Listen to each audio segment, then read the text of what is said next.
Welcome to Man Does Tech, where I solve the problems you didn't even know you had. You start by validating prerequisites and taking the first actionable steps now. Mount the Windows Server ISO and boot the target machine. Choose Custom Install to control partitions. You'll enter the license key and create a local administrator account, so make it strong. Once done, configure the NIC. Assign the planned static IP or confirm DHCP, set DNS servers, and update the server name to reflect its role. These initial choices prevent rework later and secure remote access. Once the base OS is running, open Server Manager and add roles and features.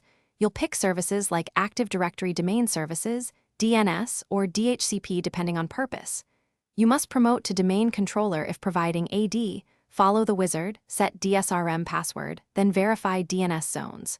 Make sure to install NET and required features for your apps, then run Windows Update until no essential updates remain. Finally, tune Windows firewall rules for allowed ports and management tools. You finish by hardening and validating the server. Create a system backup, export critical configs, and document credentials. Test remote management. Enable RDP, confirm WinRM, and run gpupdate to ensure policies apply. Verify DNS resolution and replication if AD is used, and confirm scheduled updates won't disrupt services.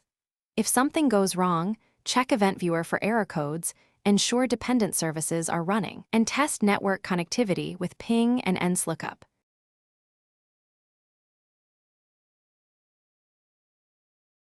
Thanks for watching. If you found this helpful, don't forget to like and subscribe.